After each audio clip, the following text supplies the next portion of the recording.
So the weather's always perfect where you are, Cristina. Is that the case today?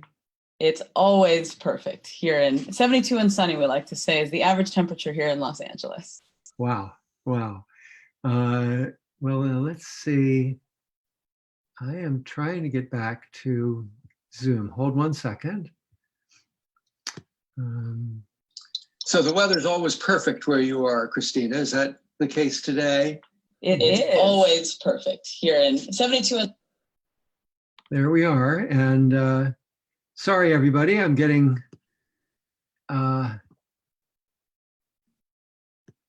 looks like we are live. It looks like we're live, but I can't find my Zoom connection. So I apologize to everybody.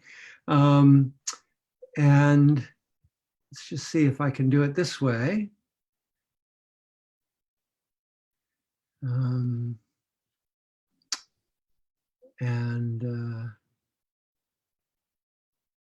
Do you have a Mac?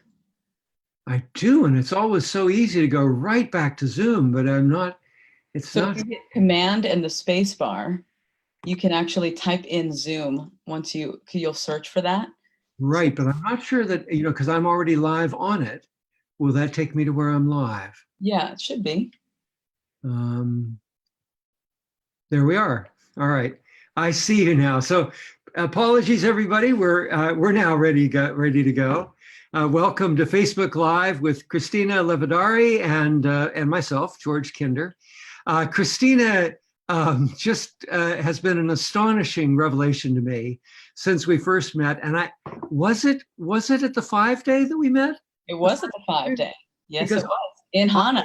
Yeah, often people do the 2-day first, and you just appeared out of nowhere with a good friend to both of us, Ann Johnson. That's right.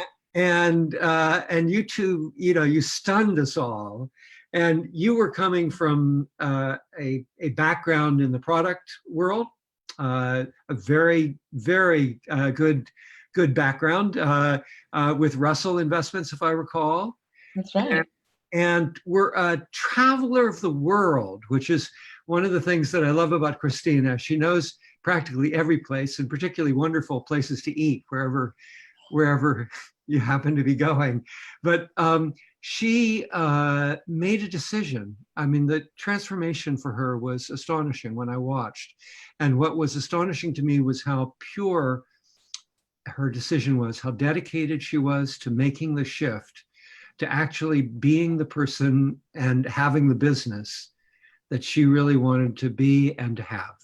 And it is a wonderful business that works with people now all over the world. And she was one of the first hosts with another great friend of ours who she introduced me to, Amy Johnson. Amy, is that right? Amy Johnson. Amy, yeah. Yeah, at the business school at Pepperdine. Hosted one of the very first Golden Civilization conversations, even before the book came out. So I'm very curious. We touch base frequently. We're going to be spending some time together next week in St. Louis at the XY conference. Cristina, what did I mess up there? But I'm so glad to have you here. No, George, thank you so much for having me. It's been such a pleasure to get to know you. I consider you now one of my great life mentors. And it's really, for me, just like Anne talks a lot about how your book was the first book she hugged. So that 7 Stages of Money Maturity, I read that as a mutual fund wholesaler. Wow. Really striving to figure out what was next for me, because I was deriving zero pleasure. And it was only really money that I was making. And I realized I was miserable. Wow. And so I read that book. I went to the 5-day in Hana, Maui, surrounded by wonderful registered investment advisors, and my life just blew open. And that is when I knew I had to make the change. And the torch you lit for me, George, really started the beginning of this entire process back in 2016. So I went back to school the month after the 5-day, got the CFP designation shortly thereafter, and launched Mana Financial Life Design, as well as Mana Money School, two businesses that I'm running at the same time. just last year. And it has been a tremendous ride. Wow, wow, wow. Well, just to, that's so incredible. And I remember, when someone comes into one of our programs from really a strong background on the product side, we never know. We know that some gasket's gonna blow, something's gonna happen extraordinary, but we never know exactly what'll happen thereafter.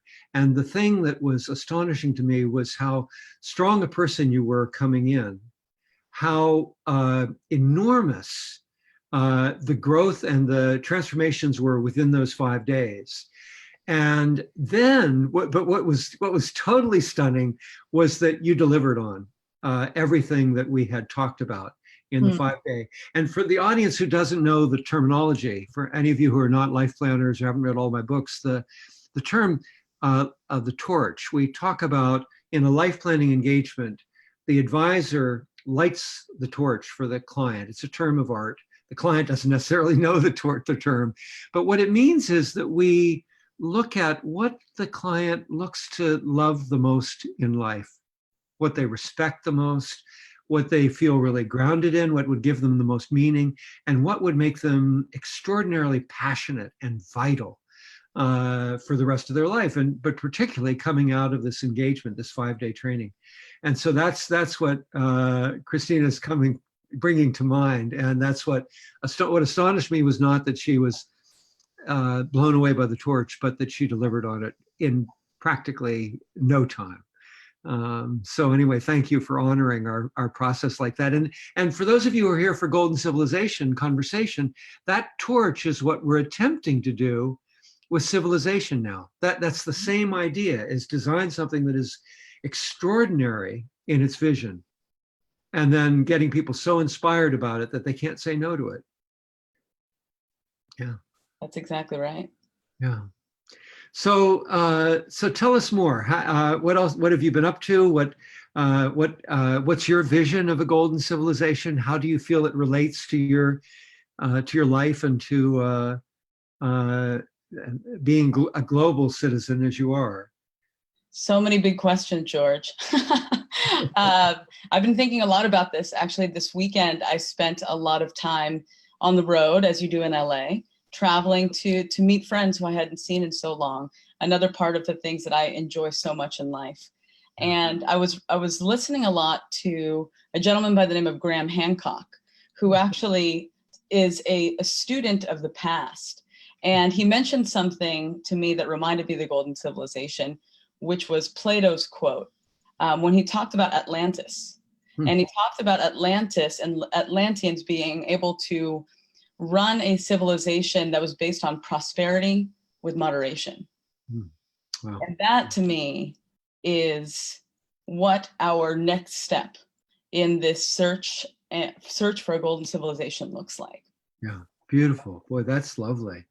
And how would you think about that? You who've traveled the world quite a bit, mostly in 2 circles that are more well-to-do, but you've seen a lot. I mean, you grew up in the Philippines, if I recall. I grew up in the Philippines until I was 8 years old, and warfare kind of threw us out and brought us into the United States. And within the United States, within 6 months of me being here, my biological father took off and stole all our money, robbing us of our safety and stability. So I've seen kind of the high-end Wall Street life, but I've also lived a life of extreme deprivation, but also have lived a life where there have been wonderful angels that have come into our lives at the exact right time to feed us and make sure that we kept going. Wow. And so in terms of a golden civilization, I do believe that it is this, I reread the chapter of your book about how we actually implement this, because this is, to me, super, super important in who we begin to elect as officials next year, is who has that idea of how we can start creating a civilization that is prosperous, but also has that idea of having moderation. Yeah. And so I do believe that when it comes to the financial systems, it is what will get us there could be an idea of a universal basic income, in addition to increasing taxes on the super wealthy, because like you said, 47% or 47 people have the majority of the wealth on this planet, which is insane to me.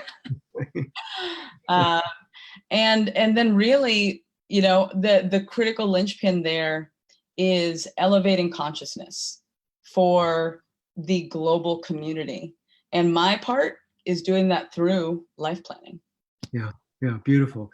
And Cristina, that's such a beautiful vision. And the 47 people, it's interesting. The statistics are funny, but the 47 people own as much as half the world's population. So it's not actually that they own the majority of the wealth, because actually that's a slightly different number. But still 47 people owning as much as half the world's population is pretty stunning and hard to stomach, I think, for most of us. So it sounds like for you, as you say, your main contribution, as you think about it, to a golden civilization is through life planning. But at the same time, you talked about rereading the book and the action orientation of the book, which is A Golden Civilization and the Map of Mindfulness, partly because you were thinking about the upcoming elections and how do we make those decisions. So clearly there's something that you're going to be involved with. You feel that you're going to be involved with.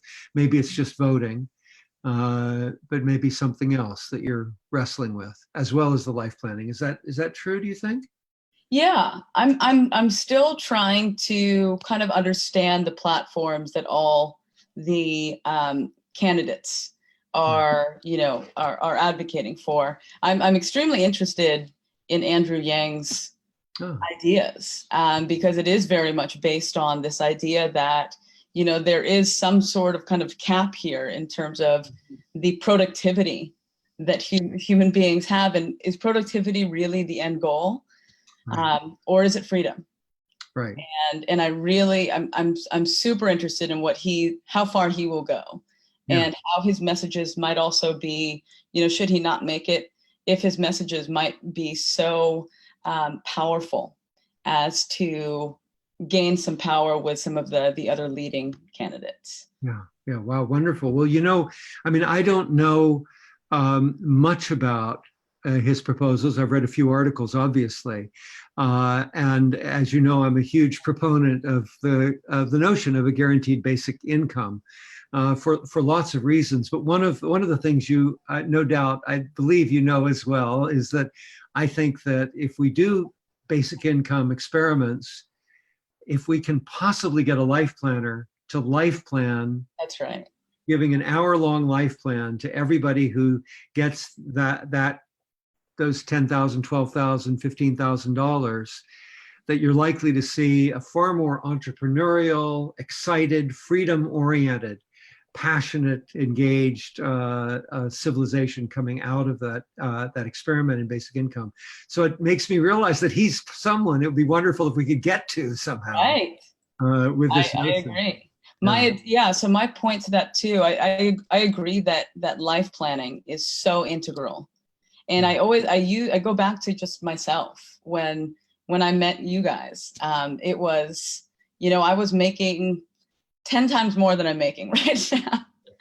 And I still had, you know, a lot of debt, and I had no idea what to do with it, right? As a product salesperson in financial services, you know, you would be surprised at how many people we meet on a daily and weekly basis that spend much more than they take home. Right. And life planning is critical for the understanding of what it really takes to deliver to you a life of freedom, enjoyment, purpose. And without that knowledge, it's really hard to make the trade-offs that are necessary to get to where you want to go. Yeah. So, Cristina, how would you see life planning? Again, you and I know it, and many of our listeners and viewers know it. Some of them don't. how would you see this life planning process that we've been talking about really transforming civilization? Yeah. How does it make a big difference? Well, I've seen it on a micro level with my business partner Stephanie and I's 36 clients that we brought on in just a year. Wow. There is something there. There's a reason why we're growing faster than most startup firms that are built on millennial clients. And the reason is, I think, that we are approaching this in a different way. We're approaching it in the way that you've prescribed in life planning, where we will be charging a fee, but that fee is going to make itself up and more in what we will bring you to, the path that we will lead you to. And so how we would do that is, in our practice, we do it at least once a year, where we go back to your 3 questions and analyze what's changed, and then plot out the steps to get to where they want to go in as short a time as possible. Yeah, great. And so if we were doing this for the nation and the world, we would have life planners in every corner of this planet working with their people and their community to do this on an annual or twice a year basis. Yeah, beautiful. As you know, I just spent time in Mumbai, where I was talking with a number of, they were CFAs rather tn CFPs, this particular community that brought me over. And I was talking with how do we do outreach that brings both financial literacy and this passion of life planning to the small communities, to the small towns that exist, the villages. What difference would it make, do you think, if life planning was done all over the world? What's the difference it would make to the world? In one word, it's consciousness. It's compassion for other human beings. And it's this sense of determination, I think what you call the entrepreneurial spirit, that what you're doing is exactly what you should be doing. Yeah. Because when you know that, in many ways, this is, again, what happened to me is when I knew that that's exactly where I needed to be, I stepped into that. You did. There was a lot of fear, but I stepped into it, knowing that there was no question as to what I should be doing. Yeah.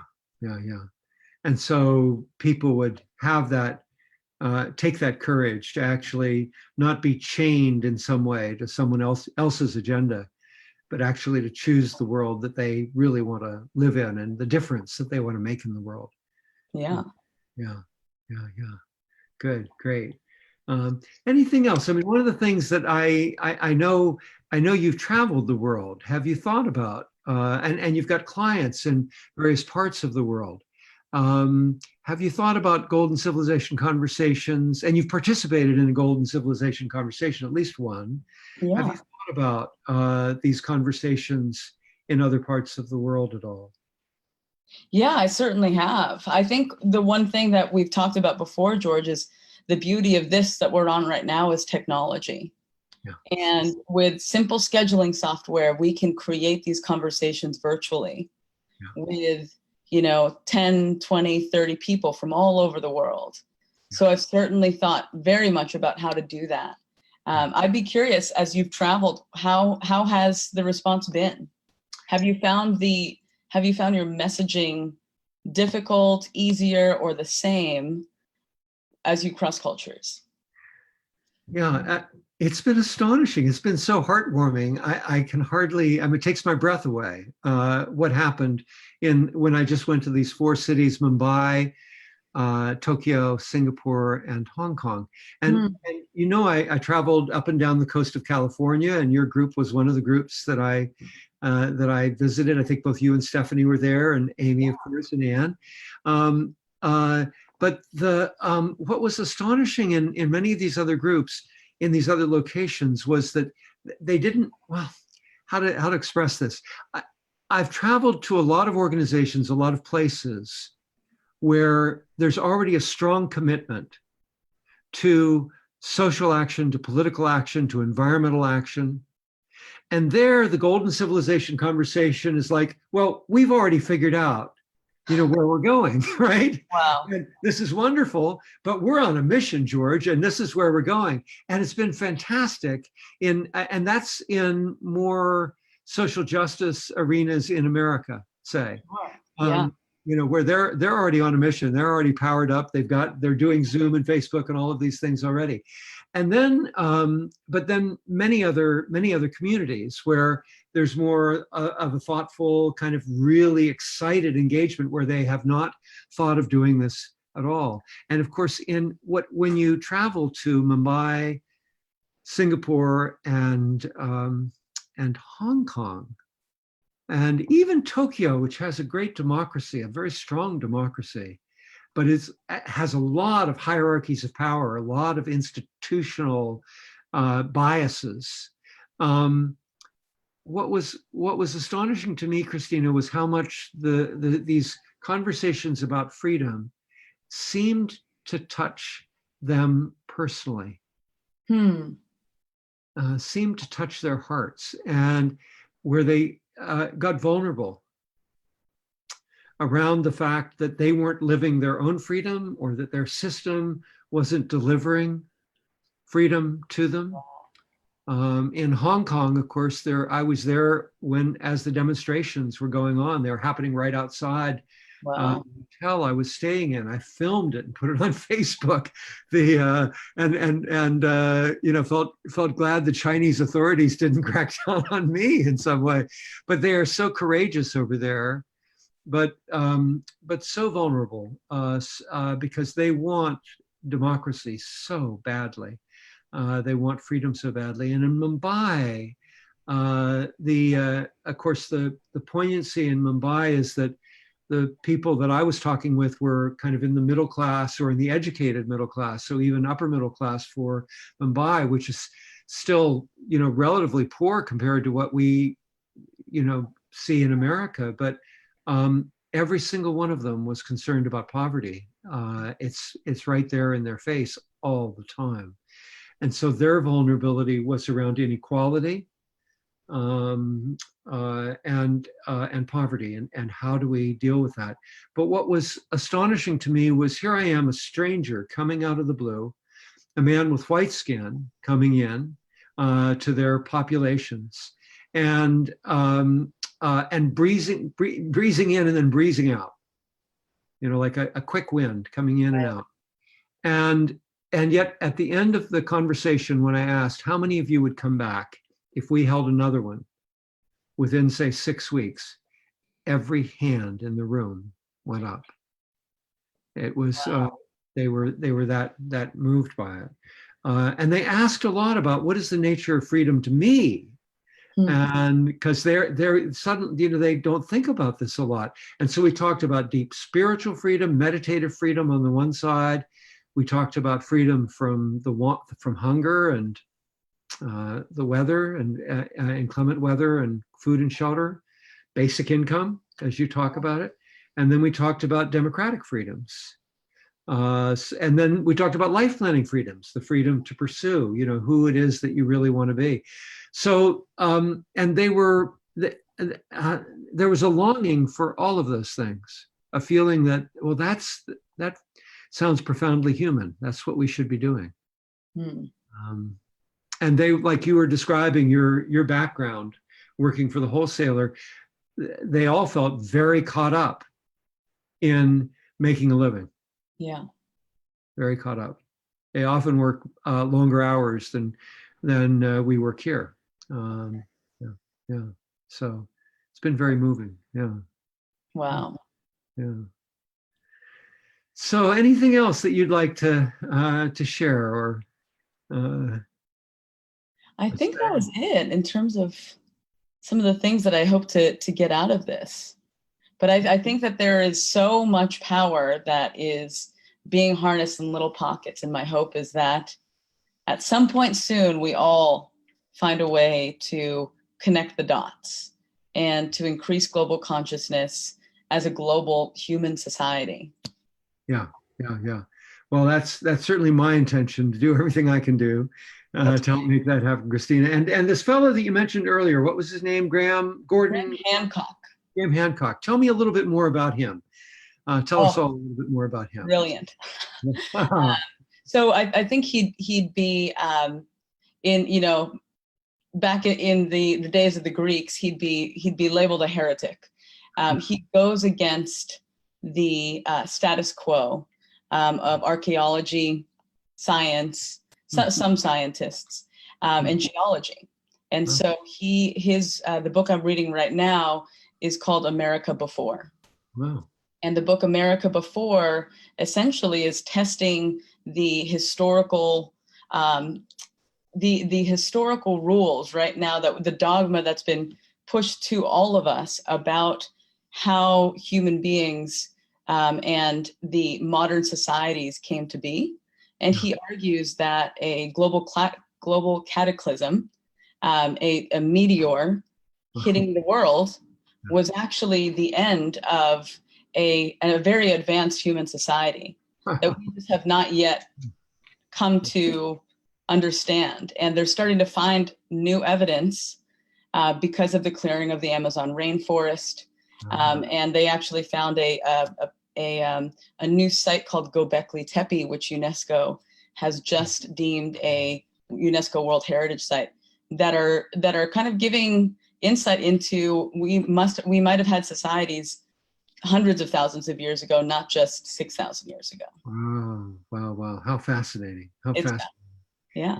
Wow. Well, I look forward to hearing more. I'll be seeing you just in a few days. That's right. Very soon, George. I'm so excited. We'll be doing lots of life planning work, and fantastic. All right. Well, Cristina, thank you so much. Please give my best to all of yours, and see you soon. We'll see you soon. Okay, thanks. Bye. Bye.